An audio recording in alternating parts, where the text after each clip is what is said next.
양과 염소 비유라는 제목으로 함께 말씀 나누기 원합니다. 제가 어릴 때 이 들에서 염소가 놀고 있는 것 보고 이 놀리다가 또 염소는 건들면 이 공격성이 있습니다. 그래서 혼이 난 적이 있습니다. 오르막으로 도망가다가 잘 못 올라가다가 뒤에서 또 들이박은 적이 있는데 양은 순하지만 이 염소는 결코 그렇지 않죠. 그래서 놀렸다가 아이들이 또 한 번씩 혼쭐 나는 그런 일들도 있습니다.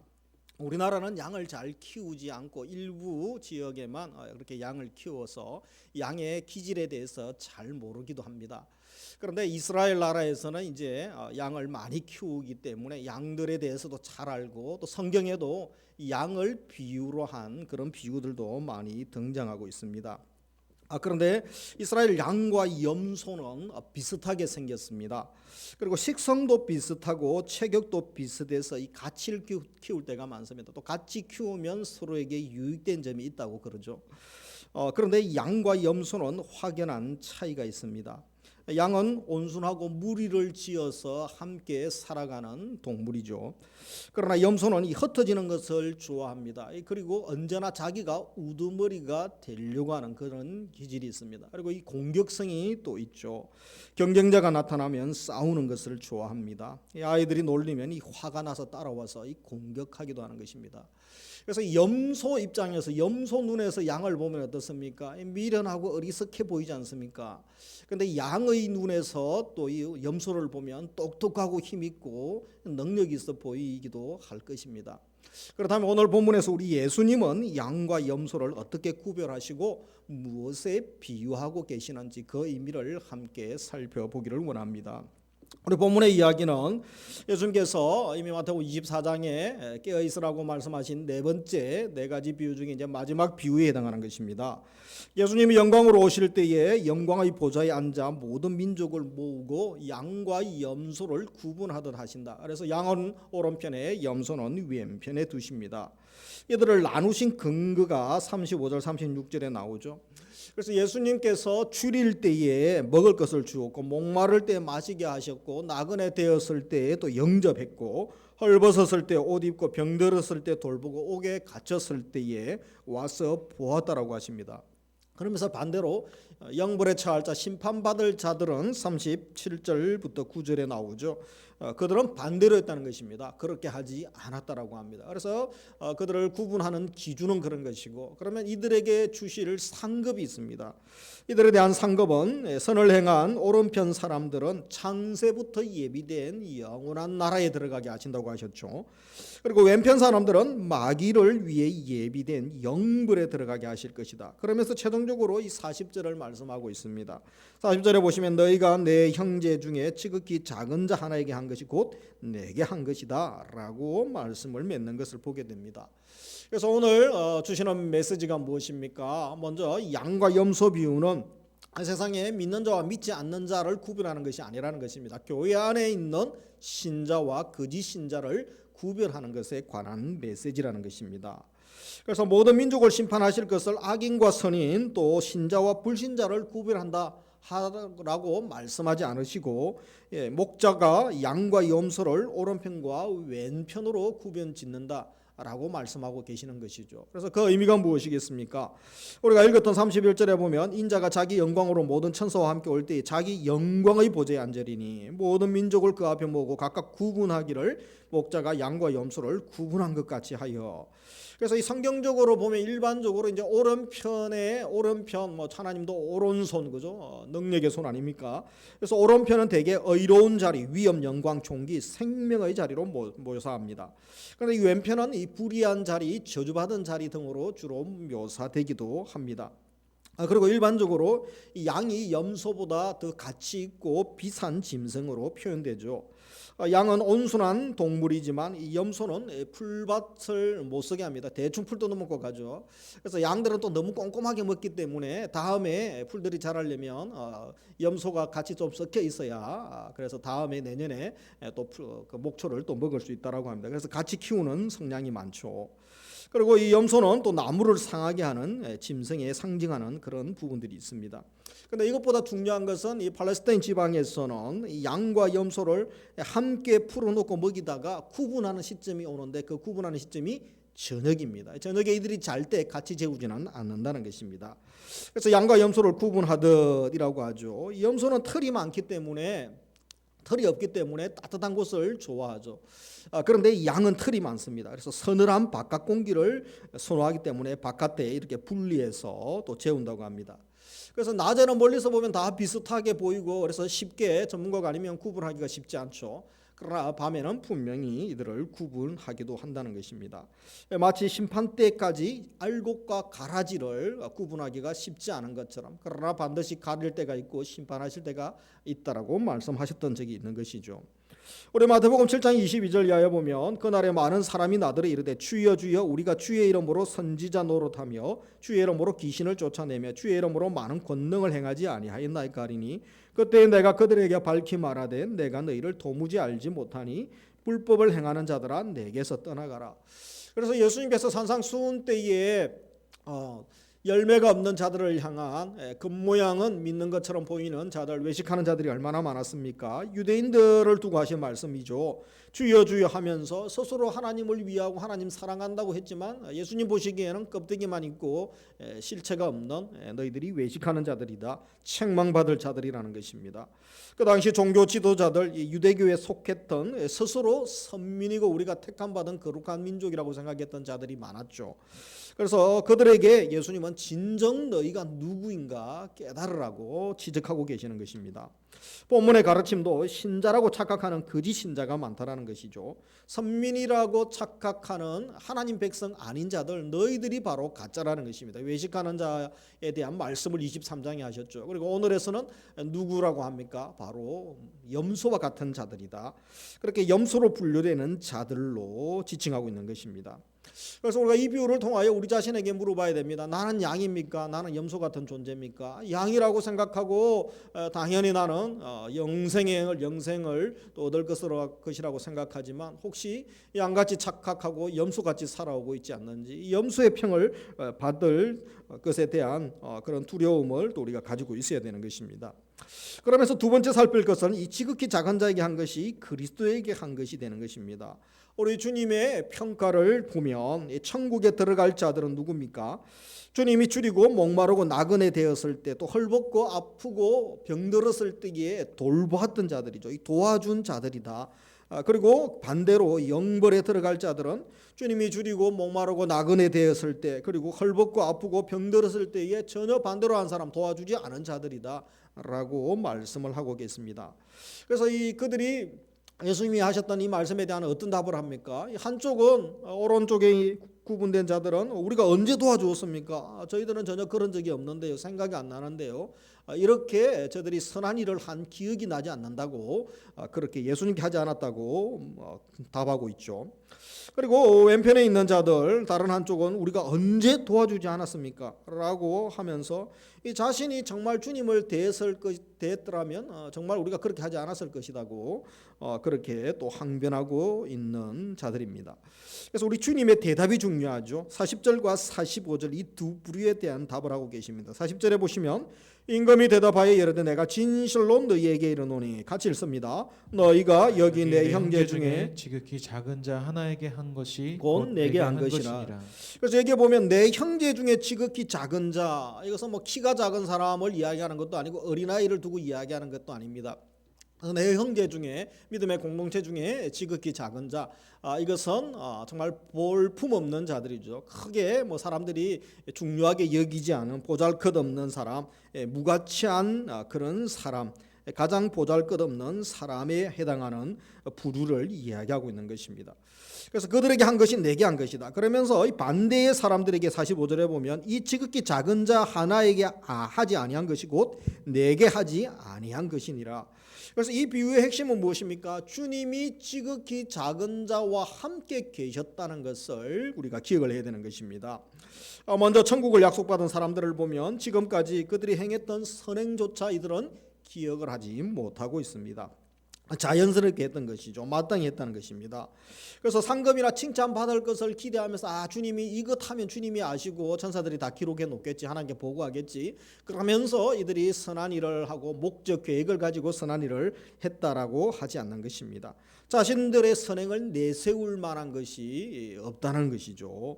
그런데 반대로 영벌의 선고를 받은 사람들은 자신들은 예수님께 나쁜 짓 한 적이 한 번도 없습니다. 우리가 절대 그럴 리가 없습니다. 그리고 우리도 도덕적인 인간으로 살려고 상당히 노력을 했습니다. 억울합니다. 이렇게 이야기하고 있는 것입니다. 스스로를 옳게 평가하고 있는 자들이었습니다. 그래서 이 천국을 약속받은 이 참 그리스도인들, 참 하나님의 백성들은 어떠한 사람들일까요? 참 그리스도인들은 어떤 목적을 가지고 선한 일을 하지 않는다는 것입니다.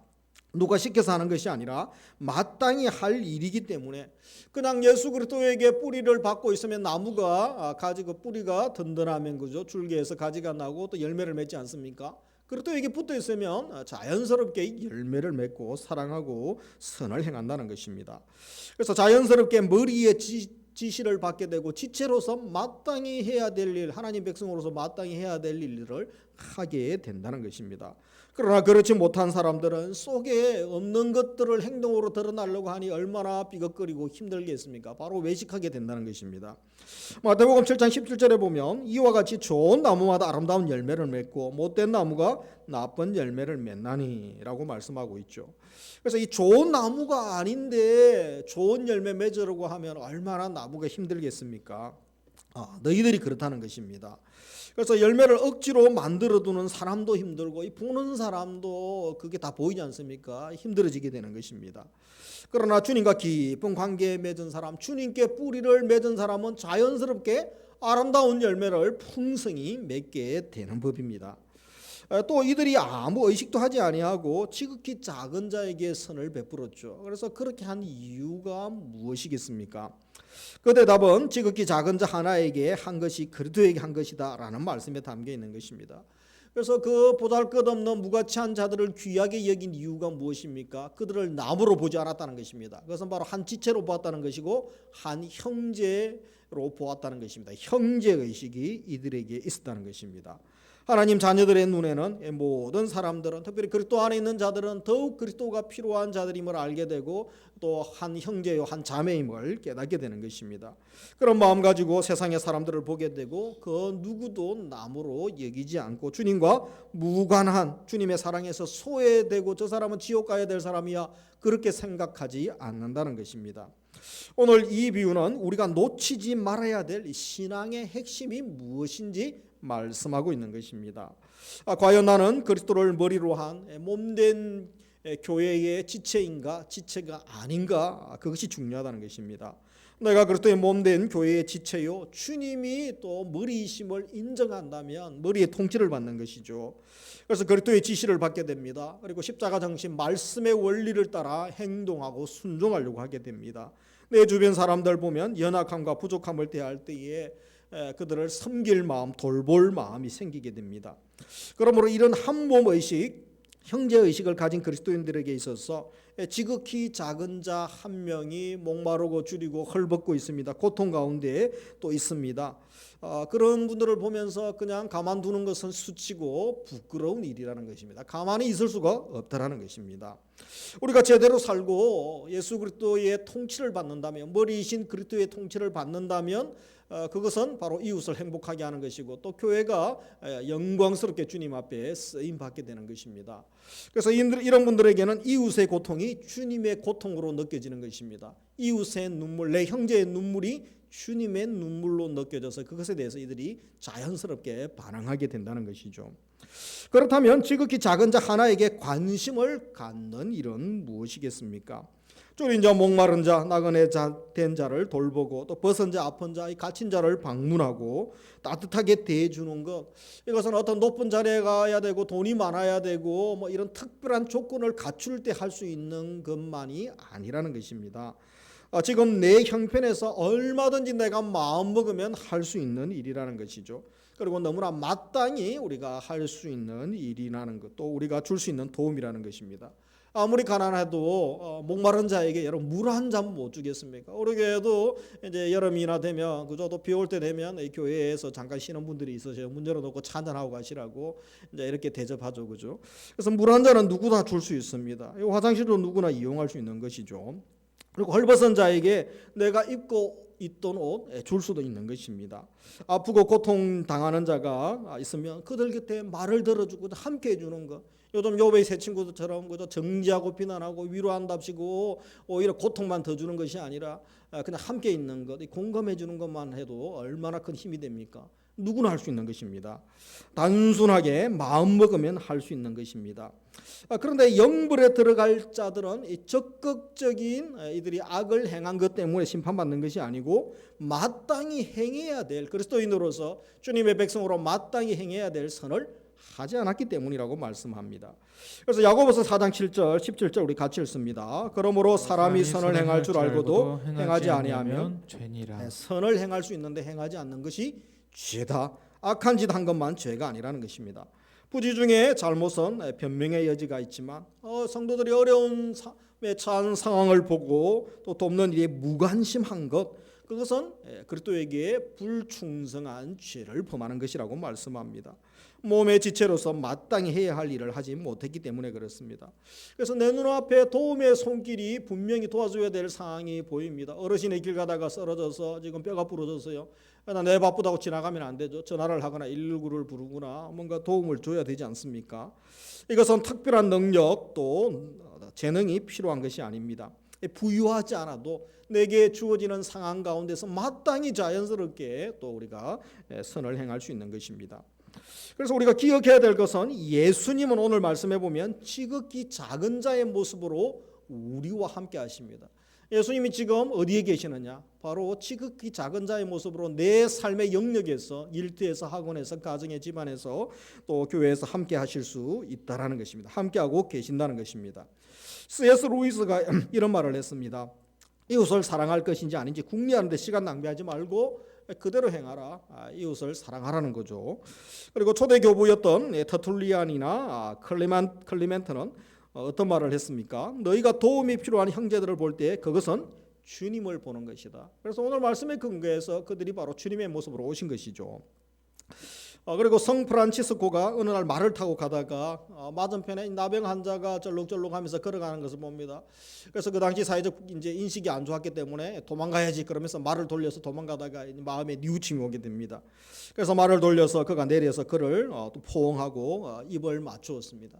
그때 그 사람의 얼굴이 그리스도의 얼굴로 바뀌었다고 합니다. 이 사랑의 원자탄 손양호 목사님, 이 나병 환자의 피고로움을 빨아주지 않습니까? 바로 주님을 섬긴 것이죠.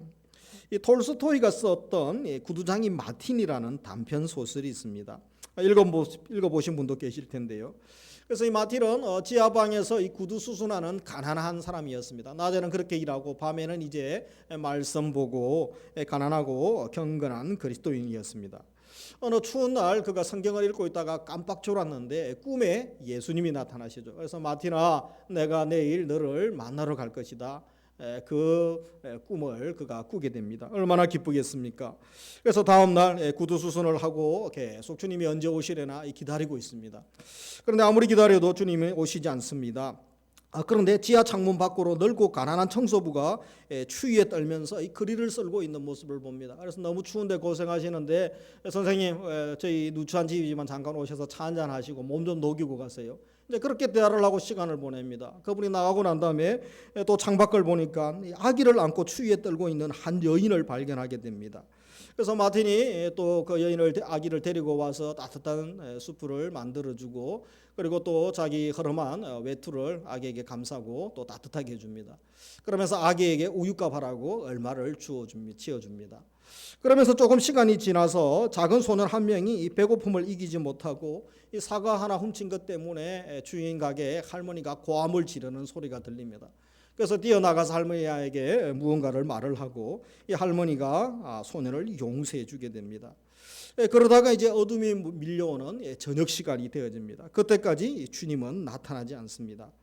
마틴이 구두 수선 일을 마치고 다시 성경을 읽기 시작합니다. 그때 그가 낮에 만났던 사람들이 다 그를 만나러 오게 되죠. 청소부, 여인, 소년과 할머니를 차례로 만나게 됩니다. 그리고 그 뒤에서 나지막한 음성이 들립니다. 바로 나네, 그렇게 말하죠. 바로 나였네. 그래서 어젯밤 꿈속에서 들렸던 바로 그 목소리, 주님의 음성이 들렸던 것입니다. 우리 주님은 마틴을 어떤 모습으로 만나러 오셨습니까? 바로 지극히 작은 자의 모습으로 마틴을 찾아오셨던 것입니다. 소설이지만 이 마틴의 또 이 소설을 통하여 우리에게 들려주는 교훈이 무엇입니까? 바로 주님은 지금도 지극히 작은 자의 모습으로 우리 곁으로 찾아오신다는 것입니다. 지극히 작은 자의 모습으로 내 삶의 현장에 찾아오시는 우리 주님을 인식하시고 우리도 잘 섬길 수 있기를 주님의 이름으로 축복합니다. 말씀을 맺습니다. 양과 염소 비유는 행위 구원을 강조하는 것이 아닙니다. 자칫 잘못하면 선을 많이 행하면 구원받는구나, 그런 말씀은 아닙니다. 구원은 오직 예수 그리스도를 믿음으로 받는 것이죠. 그런데 구원받은 성도라면 구원받은 성도의 표징은 무엇으로 나타납니까? 사랑의 실천으로 나타난다는 것입니다. 선을 행함으로 나타난다는 것입니다. 그리고 오늘 주님 말씀에 근거하면 심판의 기준이 무엇입니까? 너희가 사랑을 실천했느냐 아니했느냐, 그것으로 심판 기준을 삼겠다라고 말씀하시는 것을 경고의 말씀으로 받아야 됩니다. 우리 예수님이 이 땅에 오셨을 때에 강하고 대단한 분으로 오시지 않으셨습니다. 이사야 53장의 예언처럼 고운 모양도 없고 풍채도 없고 흠모할 만한 아름다운 것도 없었습니다. 멸시를 받아 사람들에게 버림받았습니다. 강고를 많이 겪었고 아무도 그분을 귀히 여기지 않았습니다. 이제 주님의 핏값으로 사신 교회인 우리가 주님께서 이 땅에서 볼품없는 모습으로 오셨지만 생명까지 주시면서 우리를 살려주시고 또 우리에게 하나님 나라의 영광을 기쁨을 주셨던 것이죠. 또 섬김의 삶을 사셨던 것입니다. 우리도 그런 삶을 살아야 되는 것입니다. 주님의 도움이 필요한 사람들, 불쌍한 사람들 도와야 되는 것이죠. 목자 없이 방황하고 유리하는 자들이 얼마나 많습니까? 그들을 외면하는 것이 아니라 이 코로나 상황에 힘들지만 우리가 할 수 있는, 우리가 삶의 현장에서 내가 할 수 있는 범위 내에서 또 그들에게 다가가서 섬겨야 되는 것입니다. 주님은 죄인을 구원하러 오셨고 가장 낮고 천한 자리로 오셨습니다. 이제 한 달 후면 우리도 이제 또 성탄절 12월 달에 그죠? 성탄절 11월 말부터 또 우리도 크리스마스 추리도 하고 세상에서는 11월부터 벌써 다음 주부터 이제 또 성탄 분위기를 내지 않습니까? 진정해야 될 것이 무엇이겠습니까? 우리 교우들 중에는 몇 년 전에 특별새벽 부흥회할 때 이미 장기 기증하신 분들도 많습니다. 그리고 구호단체에 매달 헌금을 하기도 하고 교회적으로 또 농어촌 미자립 교회를 후원하고 또 우리 교회가 섬기는 개인적으로도 섬기는 여러 그런 단체들도 섬기고 있습니다. 그리고 예배 끝나고 나면 뒷정리를 혼자 하는 분도 계시고 아무도 모르게 아침에 와서 청소하시기도 하고 아무도 보지 않는 시간에 기도의 자리를 지키는 것, 그리고 자판기 선교함에 내가 커피 한 잔 마시지만 몇천 원 더 또 헌금함으로 이 선교에 함께 동력하는 것들, 또 아무 보수도 없이 아무도 알아주지 않는 자리에서 이 섬기는 것, 다 그것이 그리스도를 섬기는 것이라고 할 수 있는 것입니다. 그래서 우리가 이 말씀 기억하면서 한 주간 어떻게 살아야 되겠습니까? 예수 그리스도의 보혈로 구원받은 그 구원의 기쁨과 감격으로 우리 삶의 현장에 지극히 작은 자를 우리도 섬기는 그 삶을 살기를 원합니다. 그리고 마땅히 해야 할 일을 하지 않는 것이 죄죠. 자연스럽게 마땅히 당연히 해낼 수 있기를 원합니다. 그리스도의 몸된 교회를 사랑하고 섬기며 그리스도를 섬기는 자로 한 주간도 살아갈 수 있기를 원합니다. 마지막으로 지극히 작은 자의 모습으로 찾아오시는 예수님, 우리 삶의 현장에 또 신음하고 고통하고 외로운 분들이 얼마나 많습니까? 복음의 은혜의 사각지대에서 정말 신음하고 슬퍼하고 나고된 그분 한 분 한 분들 우리가 사랑하고 섬기고 다시 한번 위로하고 세우는 주님의 복의 통로로 쓰임 받으시기를 주님의 이름으로 축복합니다. 기도드리겠습니다. 아버지